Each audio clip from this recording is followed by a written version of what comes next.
제대로 농약을 검출하지 못하는 검사기로 농산물을 검사한다면 친환경 농산물 인증을 믿을 수 있을까요? 유명무실한 잔류농약 검사의 문제점을 취재했습니다. 시가 700억 원에 이르는 간호대학 부지를 놓고 대한적십자사와 중앙대가 신경전을 벌이고 있습니다. 적십자 간호대학 땅 소유권 분쟁의 전말을 취재했습니다. 유충 파스타, 귀뚜라미 에너지바 같은 음식 드셔보셨습니까?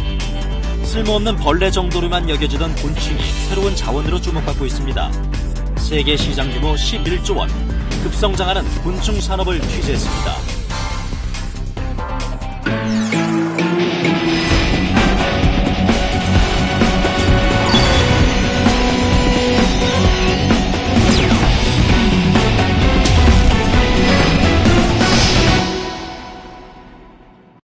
비싸서 선호하는 게 아니라 믿고 사는 거죠. 친환경이니까 좀 믿는다는 거죠.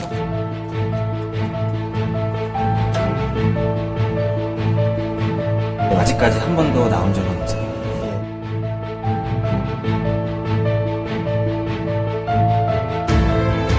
검출이 대부분이 안 돼요. 대부분이. 농약을 아예 뿌려도 이게 검출이 안 되는 거죠.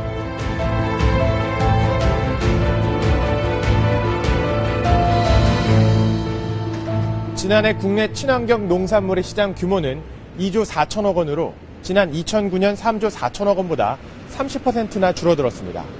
지난해 실시된 특별 단속으로 친환경 인증이 대거 취소된 데다가 이 과정에서 불거진 소비자들의 불신이 원인이 된 건데요. 그런데 알고 보니 불신을 살 만한 또 다른 진짜 이유가 있었습니다. 친환경 농산물을 취급하는 주요 기관들이 농약 검출 능력이 현저하게 떨어지는 엉터리 검사기를 수년간 써온 사실이 드러난 건데요.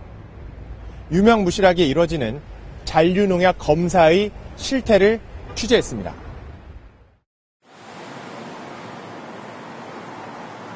소비자단체 회원들이 친환경 농산물 판매대를 꼼꼼하게 살핍니다. 양파도 없어요. 양파도 없어요? 다 양파도 다 다른 데 치죠. 표고는 없네, 표고도? 잔류 농약이 있는지를 검사하기 위해서 농산물 시료를 채취하는 겁니다. 이렇게 소비자단체 회원들이 채취한 농산물 시료는 전문기관에서 별도의 정밀 검사를 거치게 됩니다. 가끔은 나와서 이게 취소가 되는 경우도 있고. 지난 5월에는 이 단체가 모니터링하는 한 농협 로컬푸드 매장의 무농약 인증 농산물에서 살충제 성분이 검출됐습니다. 매장에서 검출되지 않은 부분까지 저희가 또 모니터링, 감시를 하고 있다는 데에 로컬푸드나 친환경 매장 농산물 모니터링에 의의가 있습니다. 취재진은 당시 농약이 검출됐던 로컬푸드 매장에 찾아가 친환경 농산물의 잔류농약 검사가 어떻게 이뤄지고 있는지 물어봤습니다. 매장 관리자는 자체적으로 보유하고 있는 속성 검사기를 통해 판매 중인 모든 친환경 농산물에 대해 잔류농약 검사를 진행하고 있다고 말합니다. 출하 농산물이 들어오기 전에 전수 검사를 하고요. 그 기준에 못 미치면 농가들한테 설명을 하고 다시 한번 검사를 한 다음에 하여튼 거기에 합격이 돼야만 이제 들어올 수가 있고요. 그렇다면 지난 5월 정밀 검사 때 농약 성분이 검출됐던 청경채는 속성 검사기를 어떻게 통과했을까? 당시 속성 검사기의 기록을 확인하자 저해율 0%로 합격 판정을 받았다고 기록돼 있습니다. 저해율은 농약이 효소와 반응하는 정도를 뜻하는데 숫자가 높을수록 농약 농도가 높다는 의미입니다. 매장 관계자는 정밀 검사 때 나온 농약 성분을 속성 검사기가 찾아내지 못한 이유는 속성 검사기가 검출하지 못하는 농약 성분이 있기 때문이라고 해명합니다. 쉬운 두 가지 밖에 안 되지 않습니까? 거기에 해당되지 않은 그런 부분이었고 저희가 이 농가에 대해서는 출하 제재 조치를 했었고 지난해부터 이 매장에서 속성 검사기를 통해 실시한 잔류농약 검사 일지에는 합격이라는 단어만 빼곡합니다. 이 기간 동안 속성 검사기를 통해 잔류농약을 검출한 사례는 단 한 건도 없었습니다. 농협이 운영하는 다른 로컬푸드 매장의 상황도 확인해봤습니다. 동일한 속성 검사기를 사용하고 있는 로컬푸드 매장 5곳을 확인한 결과 농약이 검출된 경우는 없었습니다. 뭐 문제 나온 적 있었나요? 아니요, 없습니다. 네, 없어요. 그리고 요즘은 농약 자체가 다 전농약으로 바뀌었잖아요. 한 매장에서는 속성 검사기의 성능이 의심스러워서 농약 원액을 이용해 잔류농약 검사를 해봤다고 말합니다. 한 번도 안 나오니까 저희가 농약을 직접 해봤는데 그건 나오더라고요. 진짜 생 농약으로 해봤는데. 농약으로요? 네. 문제가 된 속성 검사기는 농산물 시료 하나를 검사하는데 30분가량 걸립니다. 농약 성분을 직접 측정하는 것이 아니라 농산물을 잘라 특정 효소에 넣어 가열한 뒤 그 반응성을 보는 방식입니다. 속성 검사가 아닌 정밀 검사의 경우 최소 3일 이상 걸리기 때문에 결과를 나올 때까지 기다렸다가 농산물을 유통할 수 없습니다. 유통 현장에서 속성 검사기가 널리 쓰이게 된 이유입니다. 속성 검사는 말 그대로 속성입니다. 빨리 하기 위해서 하는 분석 방법이고요.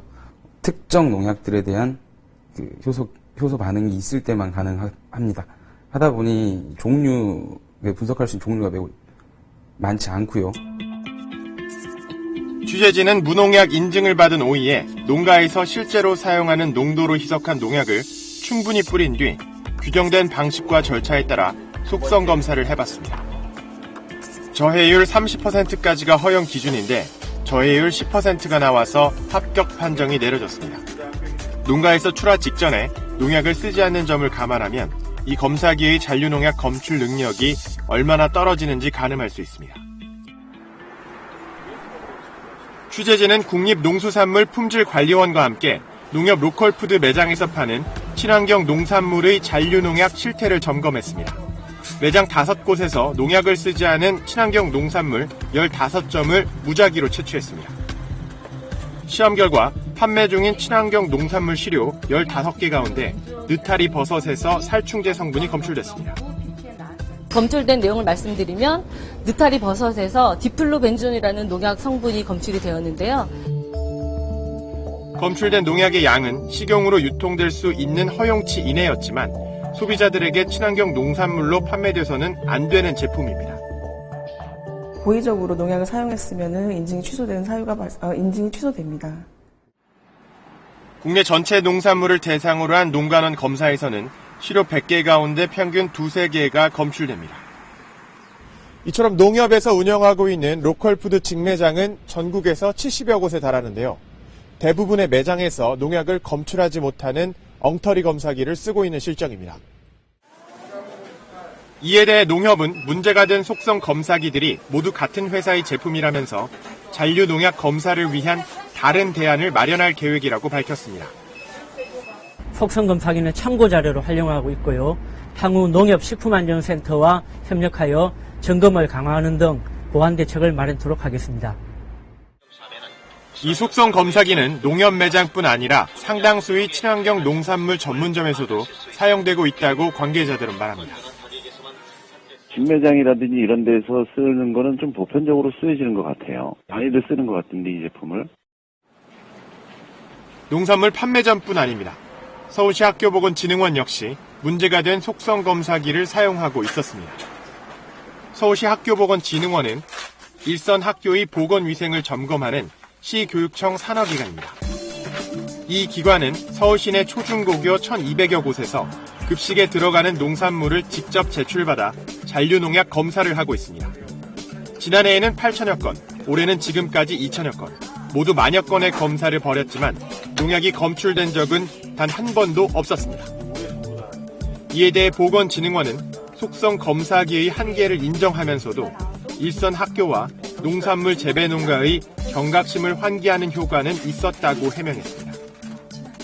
우리가 하고 있는 검사 방법은 사전 검사로서는 좀 검출 능력에 한계가 있습니다. 그래서 저희는 학교 현장에서 이게 경각심 고치 차원에서 중점적으로 하고 있는 거고요.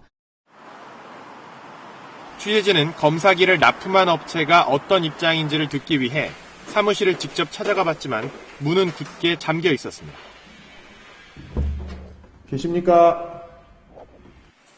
해당 업체는 지난 9월 파산했고 직원들 역시 뿔뿔이 흩어진 뒤였습니다. 사무실이 이전한 게 아니라 파산됐고요. 그러면 대표님하고 연락을 취할 방법은 없나요? 없어요.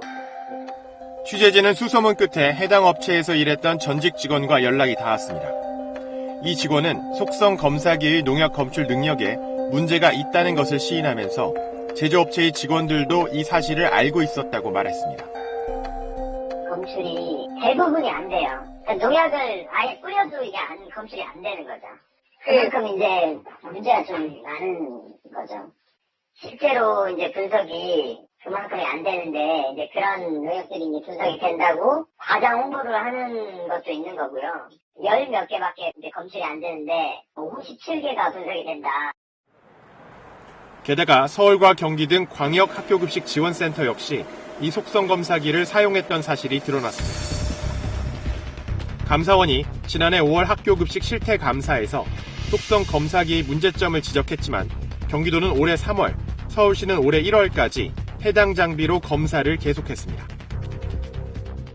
이 속성 검사 자체가 어떻게 보면은 면죄부도 주고 문제가 좀 있거든요, 많이요. 그래서 이제 이것들은 오히려 그 안전성에 더 위험이 있겠다 생각이 들어요. 아예 폐지시켜버리고. 지난해까지는 그 속성 검사를 일부 시행하긴 했습니다. 근데 속성 검사가 정밀 검사에 아무래도 못 미치는 부분이 있어서 그 자체 좀 무의미하다는 판단하에 정밀 검사로 전환하게 됐습니다. 하지만 농산물을 가공하는 식품 제약 업계에서는 이 속성 검사기가 아직까지 사용되고 있습니다. 취재진이 입수한 지난 2013년 속성 검사기의 판매처 목록입니다. 전국의 단위 농협과 제약회사, 각종 식품 가공 업체 등 90여 곳이 망라돼 있습니다. 지금까지 판매한 거, 그 다음에 이제 저희가 판매한 거 보면은 한 1000여 대 납품됐어요. 엄청난 거죠. 점유율은 거의 80% 이상이라고 보시면 되세요. 식품 관련 업계에서 지난 10여 년 동안 이 속성 검사기를 통해 농산물에 대한 잔류농약 검사가 이뤄진 겁니다. 잔류농약 참고용으로 쓰고 있는 거거든요. 일단은 매번 검사 기간을 맡길 수가 없으니까. 사용하시면서 잔류농약이 나온 적 있나요? 없어요. 잔류농약 속성 검사에 문제가 드러나면서 농산물 품질관리원에서는 새로운 속성 검사 방식을 개발하고 있습니다. 시료의 전처리 시간을 줄이는 쾌처스법이라는 검사 기법입니다. 농약 성분을 검출하기 위해서 추출하고 정제하고 농축하는 과정들이 필요했었거든요. 근데 이제 쾌처스법은 그런 정제와 농축 과정이 필요 없는 방법입니다. 그래서 이 쾌처스법은 고가의 검사 장비가 추가로 필요해 많은 비용이 들어갑니다. 전문가들은 잔류농약 속성 검사의 기준 역시 새로운 검사 방법에 따라 재정비해야 한다고 말합니다. 식품 시장의 대세로 떠오르고 있는 친환경 농산물. 소비자의 안전과 먹거리에 대한 신뢰를 위해서 더 엄밀한 검증 방법이 필요합니다.